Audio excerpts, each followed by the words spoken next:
and our wonderful band. Thank you, Diane King Band, and thank you, the band. I'm Heather Clark, and I welcome you to the online service of Center for Spiritual Living, Capistrano Valley.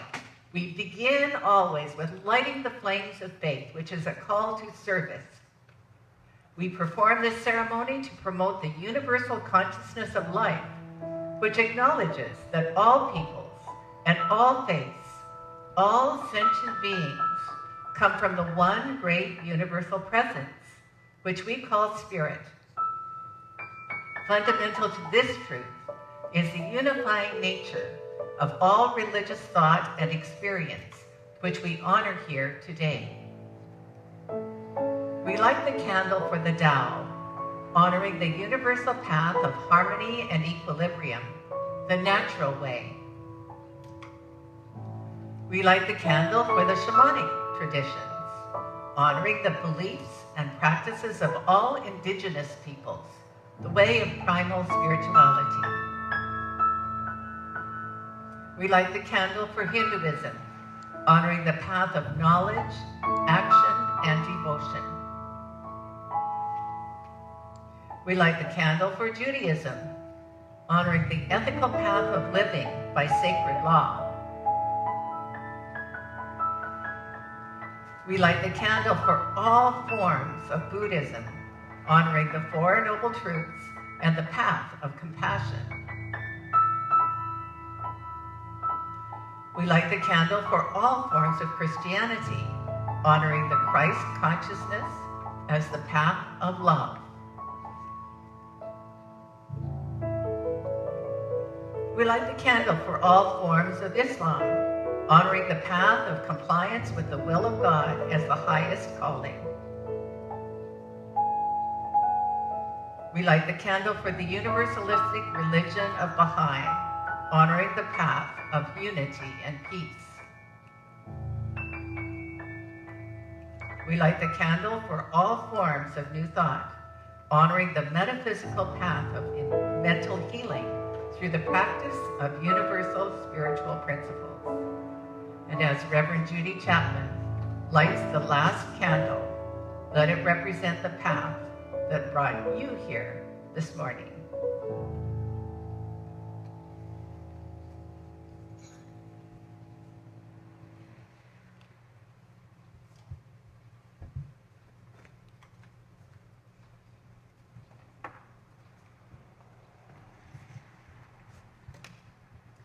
Good morning, everyone. Good morning, everyone. Please join me in an affirmative prayer.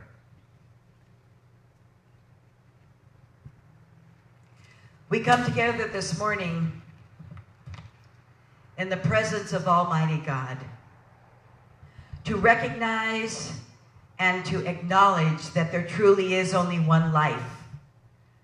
This life is good. This life is beautiful. This life is abundant. And this essence, this energy, is the first cause to all of creation, to all of our experience. It is the unconditional love, understanding, kindness, and compassion of spirit.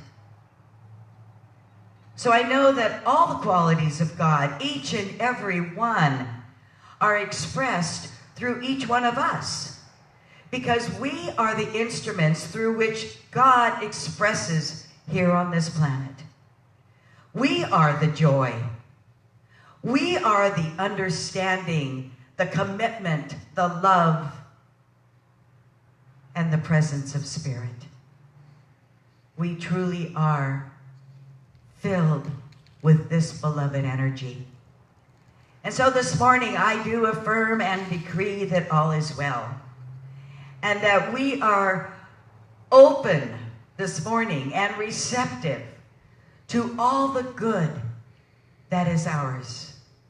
We are open and we listen this morning with our spiritual ears to the beautiful message from Dr. Heather, from the message of inspiration, wisdom, and love. We are open to receive our good, For we truly are alive. We truly are awake and aware of this awakening that is happening every moment within each one of us. And so I place these words into divine mind, knowing that they have already been created, and that this service unfolds in perfect order, and that each person is lifted up. And so my heart is full of thanksgiving and joy and gratitude for this time together, for this teaching, and for this center. And so I release, I let go, and I anchor this prayer in confidence, in joy, and in love. So please say with me, and so it is. And now let's read our Declaration of Principles together. I believe in God, the one creative intelligence, operating through the universe and operating throughout my entire being, now and always. I believe this perfect spirit operates upon a law of mind and creates my experience exactly according to my belief. I believe this perfect creative intelligence can be used by me and by every other person to create health, abundance, and love in mind, body, and total life experience. I use it now, and I rejoice in it, and so it is. And our affirmation for today: we speak life into being with an intention of love, oneness, and peace for ourselves and all living things. So today we are celebrating several events. Happy Father's Day to all you wonderful dads out there. And also today is Dr. Heather's 21st anniversary of being our spiritual leader here at our center. It was June of 1999 on Father's Day when she started. So yay, Dr. Heather, thank you so much. Thank you. And then another event is my mom's birthday, June Dixon. Today she turns 96. And these are your beautiful flowers, Mom. Happy birthday. Happy birthday.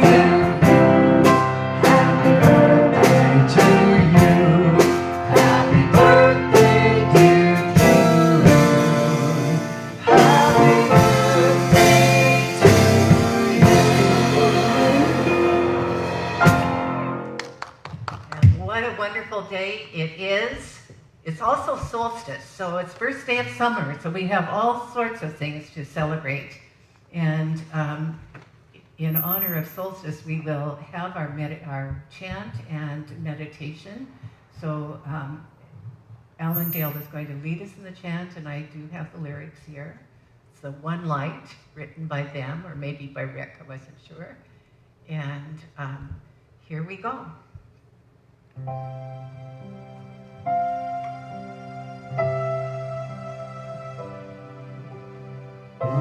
Opening my heart, I let one light shine, making one light bright, opening my heart.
moves through our hearts and minds, knowing the one light is the presence of God, is wisdom, is love, is clarity, is vision.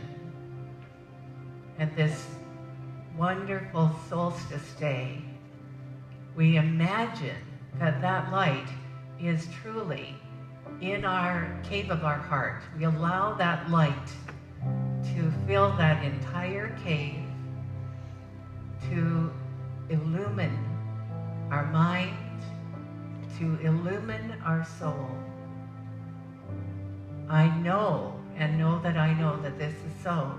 So in the silence, allow the one line of word, of lyric, or the whole lyric just to float in your mind.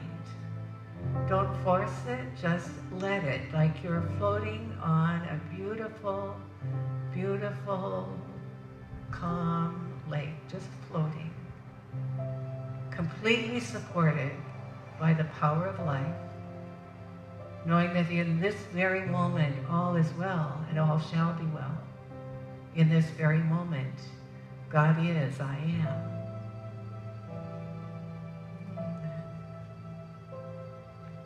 And so now, in the silence, be supported by this one.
gently come back to the awareness of where you are in the room and bring that light with you. Let it shine out from you right where you are. And it's my pleasure to introduce Ellendale to come back on the platform.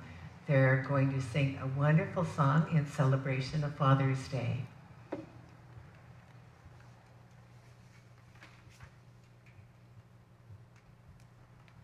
Well, happy Father's Day, you daddios.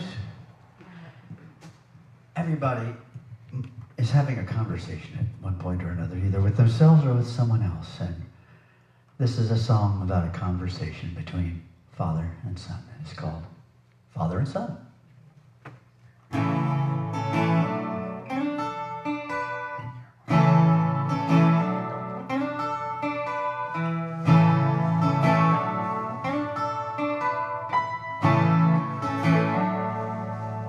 It's not time to make a change.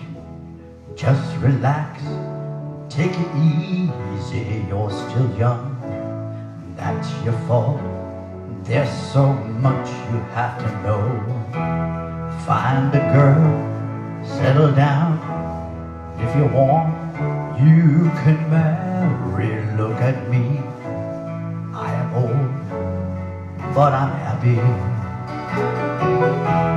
I was once like you are now, and I know that it's not easy to be calm when you found something going on.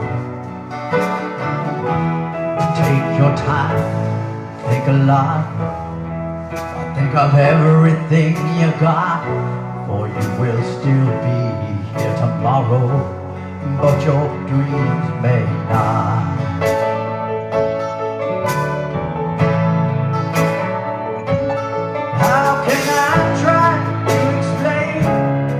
When I do, he turns away again, and it's always the same old story. From the moment I could talk, I was ordered to listen. Now there's a way, and I know that I have to go away. I know I have to go.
Wow.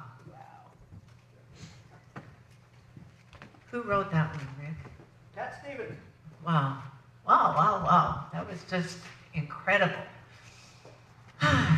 So, here's to our dads, here's to fathers, all of you who are fathers, and all of us have fathers or had fathers, we know that those beings gave us life, and probably a whole lot of other things.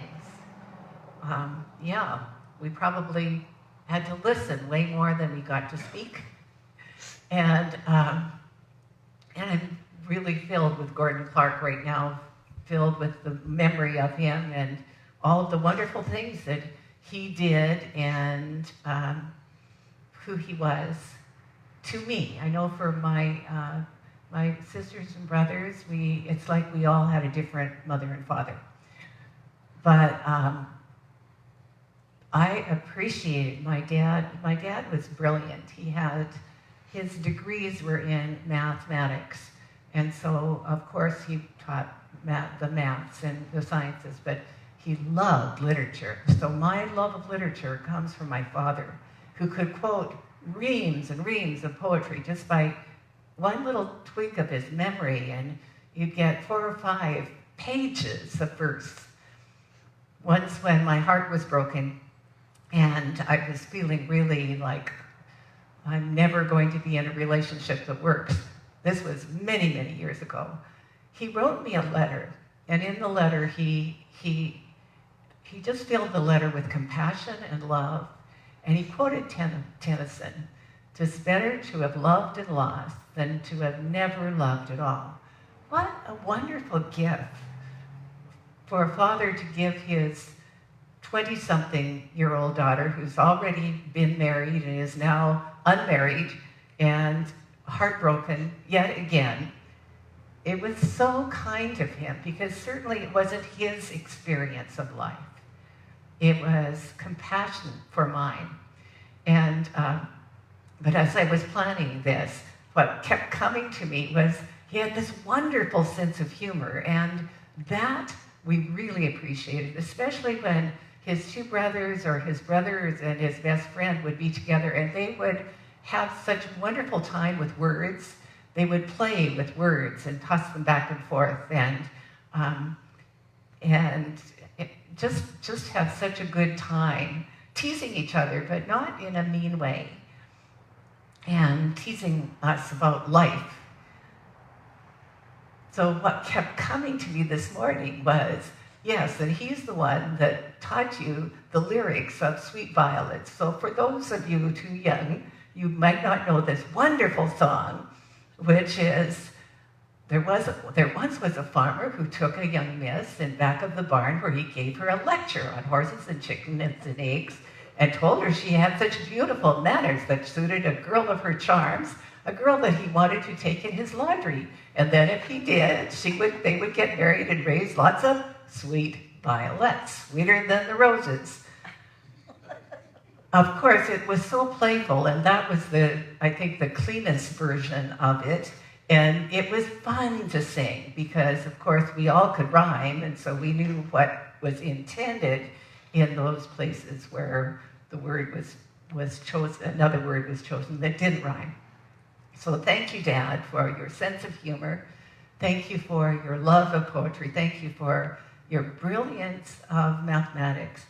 My first ex-husband called me when my dad died, and he said, "I will never forget how wonderful a teacher your dad was." Glenn, his name was, had not finished high school, and I wanted him to go to university. He wasn't eligible without that certificate. So my dad worked with him Saturday mornings for many, many weeks, teaching him algebra and geometry, making sure he got that GED certificate. And he did. And then he went to university for about 2 months. And he was miserable. Remember, I said it was my idea. It wasn't his idea. He didn't need to do that. But his point was, my dad was so patient and such a good teacher, could go through all of the ideas that might be relevant to Glenn and help him understand what he was learning. And so he did. And so great teachers do all the time. So, to your dads, to my dad, happy Father's Day. This wonderful day. And today, the message today is Mindful Mavericks. And I guess you wouldn't have said my dad was a maverick, although he certainly was. He was born in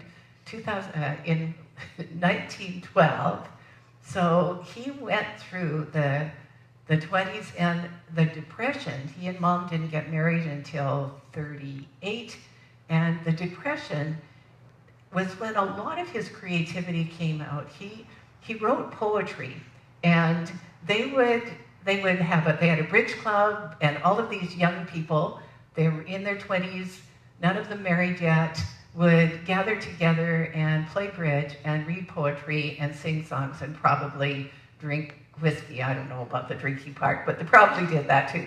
It was a good time. They didn't have much money, but they made it a good time. My mom, whom he hadn't met yet, lived 60 miles south of there, and she was in misery during the Depression. And her parents were very, very poor. They were farmers, and it was Dust Bowl, which meant that there were no crops and the cattle were starving. So it was hard times.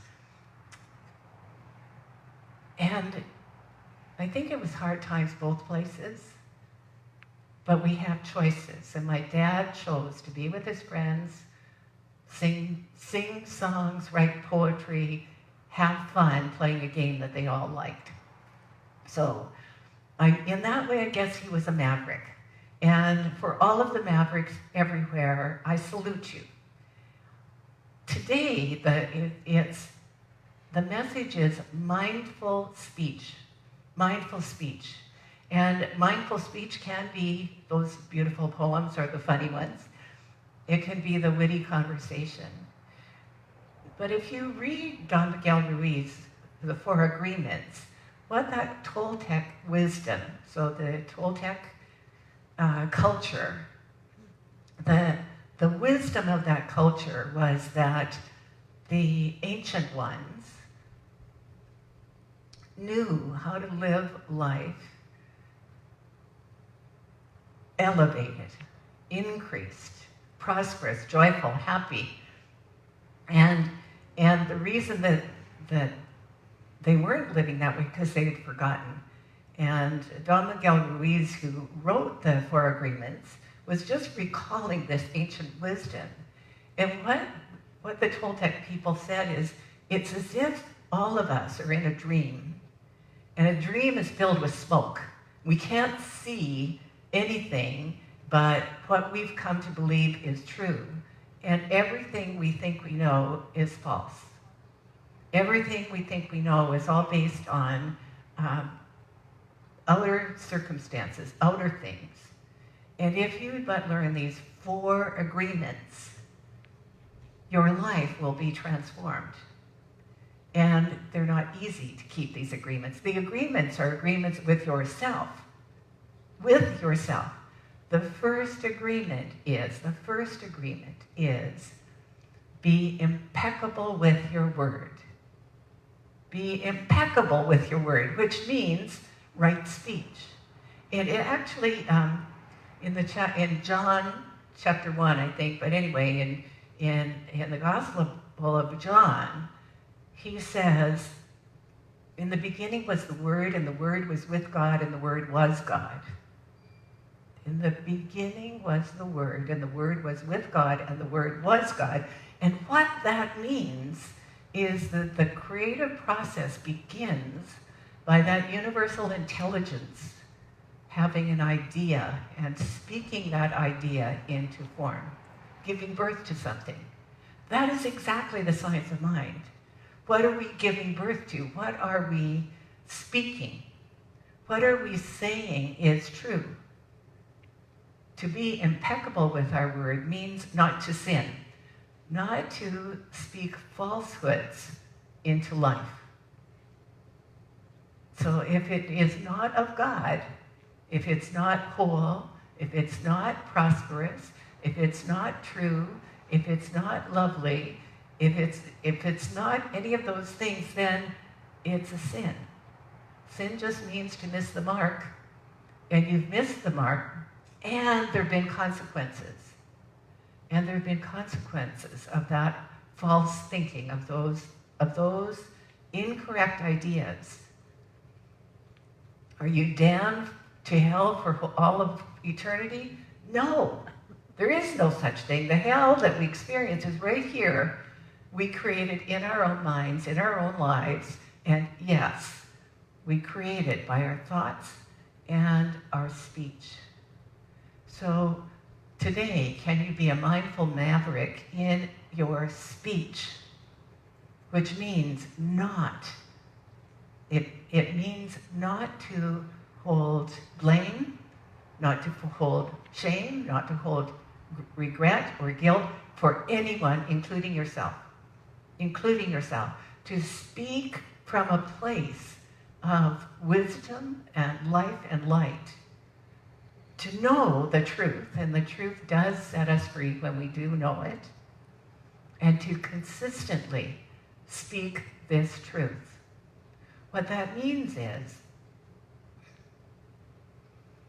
that all of our beliefs in death, in illness, in separation would disappear in the twinkling of an eye if we only told the truth.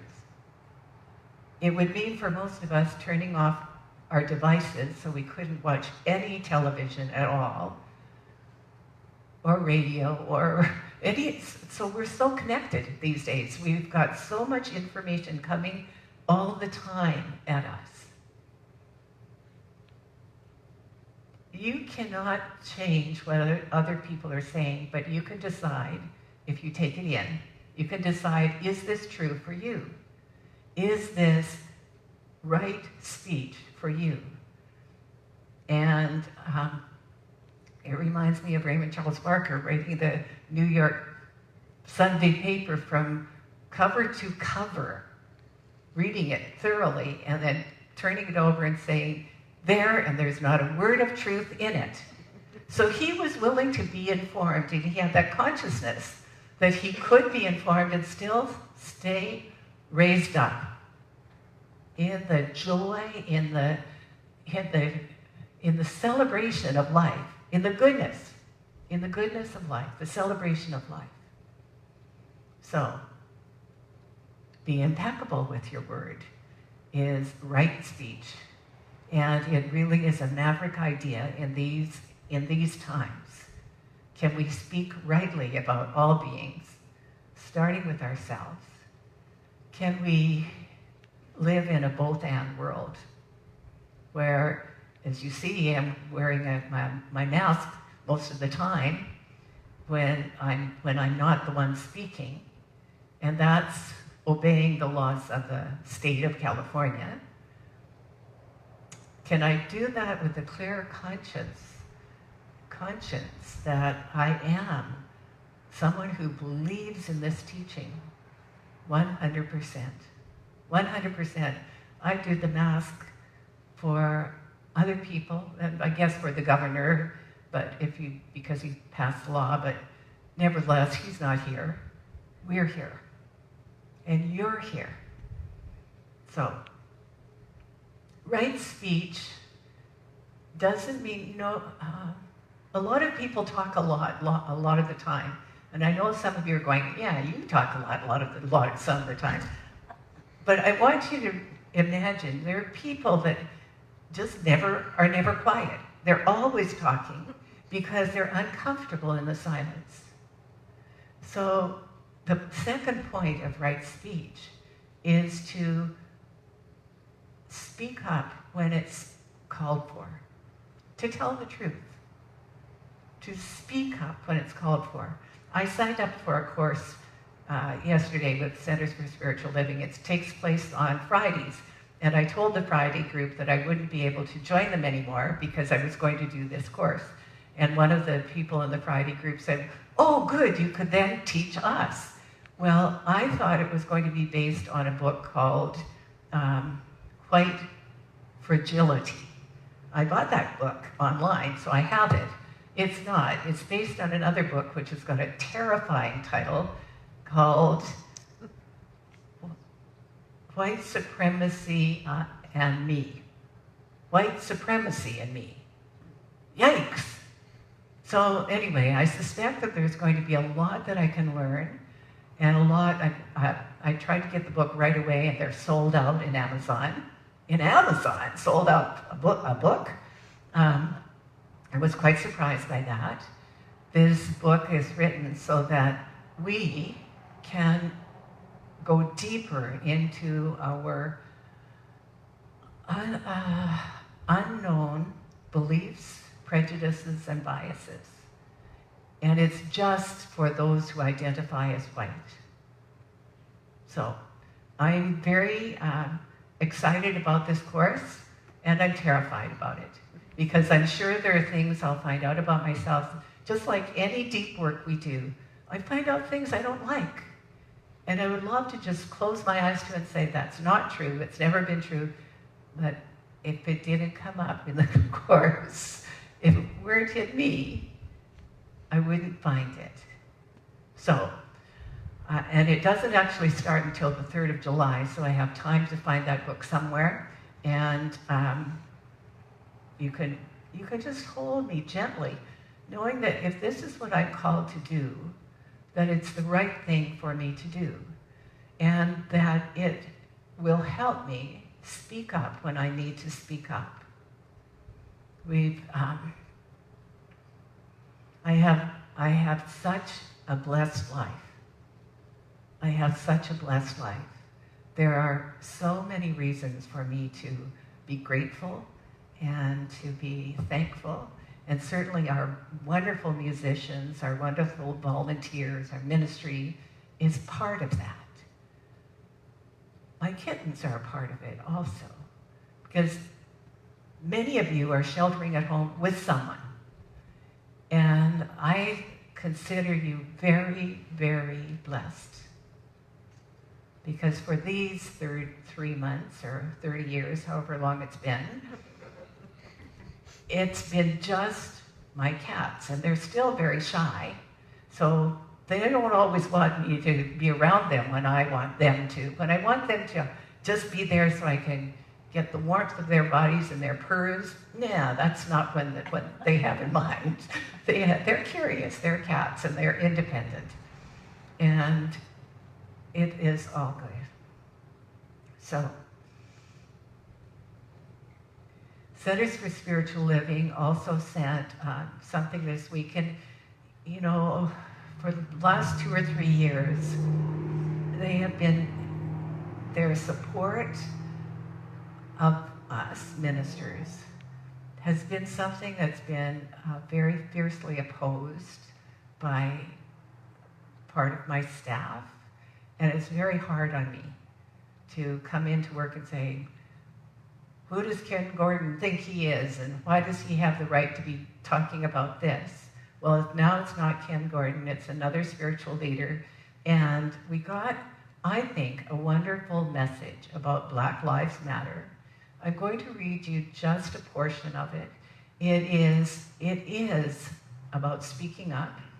And, you know, the history of Centers for Spiritual Living is at one time, there was a colored church, because that's what they called them in those days, in the 50s, in Los Angeles. Well, I don't know where.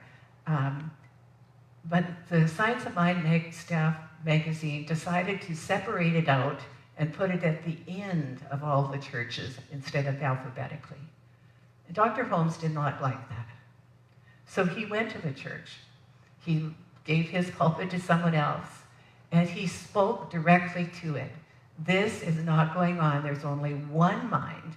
All of us are created equal, and we will be treated equally in our organization. I thought it was just so inspiring of him to do that. And of course, he did it in the language of the 50s, and we don't speak like that anymore. So when we studied that in the Ernest Holmes book, not The Science of Mind, but the one about all of his greatest ideas, some people are curious. They would say, why did he say it that way? Well, because that was the language of the time. And we were always speaking to our audience at the time. At least most of us are. So let me get that. And again, everything's turned on. It's squealing. My apologies, Josh, that I moved around there and caused us pain. So this begins. Centers for Spiritual Living stands with people all around the world who are advocating for justice, equity, inclusion, and peace. We are motivated by our vision of a world that works for everyone, and therefore, we affirm with the people of the world that Black lives matter. Not only do Black lives matter, but according to our teaching, they are sacred. And then there's more that is said, and I, by all means, will have this available for people who want it, but then it concludes with something that Ernest said. He said, "Let us therefore light the candle of love, human kindness, forgiveness, and understanding in our soul, and let it shine brightly. Let us not peer into the darkness, troubled and concerned, because it is so foreboding and unknown. Rather, let us remain steadfast in the radiance of that spiritual light of truth within ourselves. Let us stand guard so that the winds of malice, cross purposes, ignorance, or misunderstanding will not blow out the light. Let us so live each day that the light from our candle of spiritual knowledge will forever be clear and understood, not only by ourselves, but by all with whom we come in contact. With all in whom we come in contact." So this Father's Day, this solstice, this celebration of June's birthday, this celebration of my 21 years here, so now I've grown up in this center, let's remember right speech. Let's remember right thinking. And let's remember it's what causes life to be the way it is. So in agreement with those who know the truth, we are set free. And so it is. Thank you, thank you, thank you. And I'm going to close with prayer.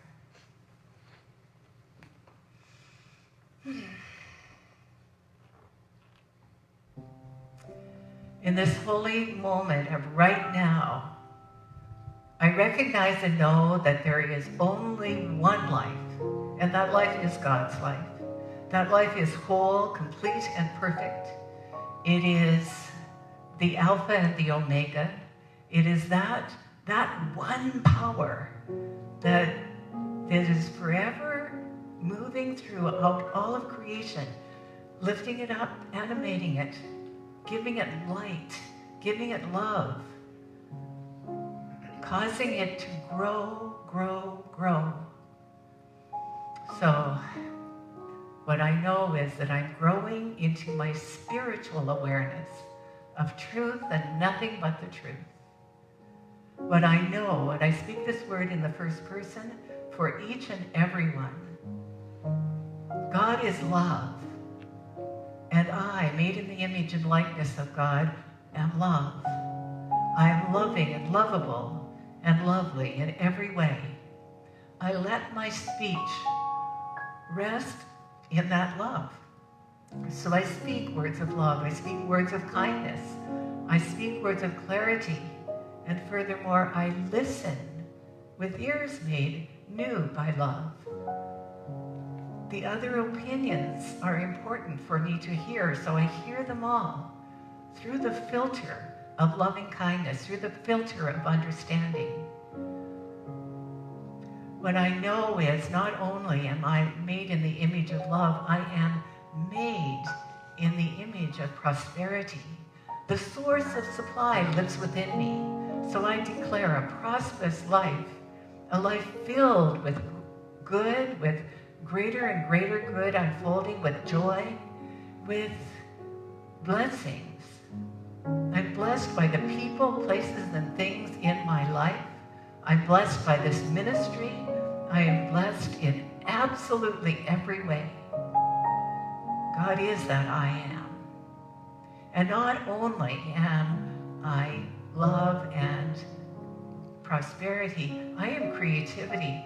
And the creative process is that word that is God. That word that is God that I am speaking powerfully and clearly, saying yes, yes, yes to life, to the I am that I am. God is that I am. I am the Mother, Father, God within me. That initiating first cause to all creation, I am. I am grateful for the creative process and for the creativity and for the creations. All of the zillions of creations. I'm grateful for them all. I give thanks for each and every one. I know that I am blessed and a blessing. I know that my health is vital and whole, that I am filled with God's light and love and well-being. My body is the body of God, and therefore good and only good, and that good knows only of itself. That good is in me, through me, as me, and for me. I am so grateful that this is so. I'm grateful for all that is being created through my words, through my thoughts, through my feelings, through my intentions, through my actions. I declare peace for myself and peace for each and every other being. All is well and all shall be well now and always. And in this place where there is only God, there is no fear, there is no separation, there is no death, there is no disease, there's only life. And I rejoice in this life. I'm so very grateful, with my heart filled and overflowing with gratitude. I release this word to the action of law. It is complete. And please join me by saying, and so it is.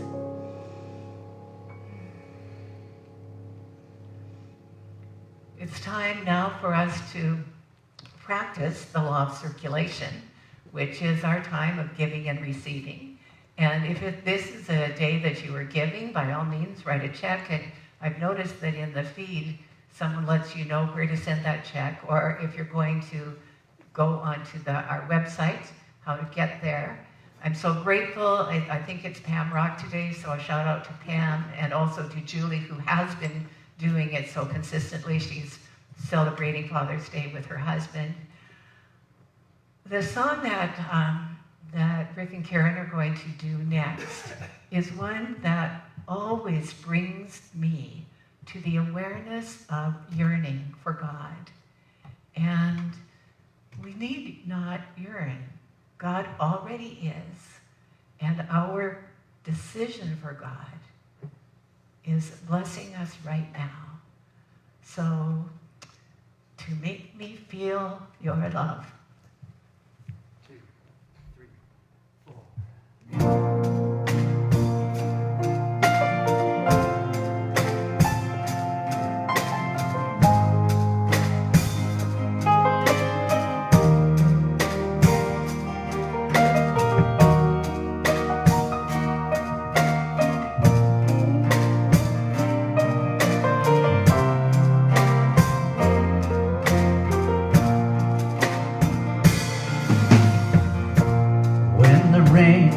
Blowing in your face,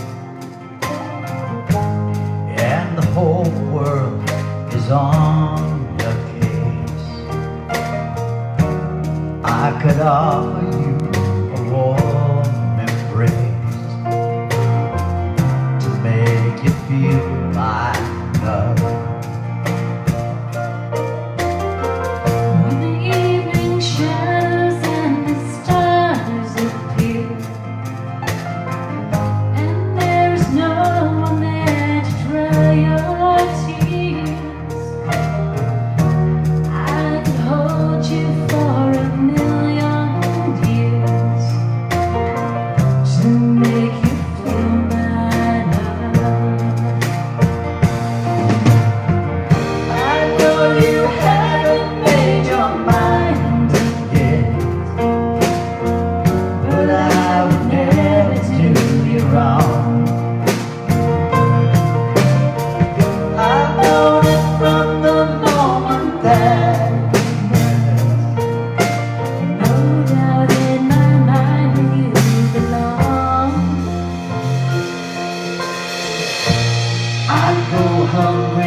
make you feel my love.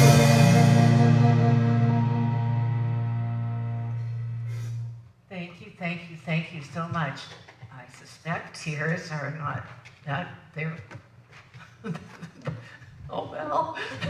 Oh well. You made me feel your love, for sure you did. Just a couple of quick things. Tomorrow evening, 7 o'clock, there is a town hall meeting on Zoom to discuss about our reopening. Please come if you can. The number is on the email that Julie sent on Friday, and it will also be on the one that comes with the prayer on Monday. And right after service, join one of the Zoom rooms to have a private prayer with one of the practitioners, or come to a coffee and conversations and talk about the ideas in this service. 12 o'clock, there's Conscious Connections, and just to say hello for the coffee and conversations. We had such a good group last week. It was wonderful. And go to the emails to see what else you're missing. And I'm like you, I'm missing having those wonderful, funny announcements. But we'll get to those one day, I know we will. So that brings us to our closing song, and that's the peace song. And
with each one of us. Much love, and God bless. Have a great week.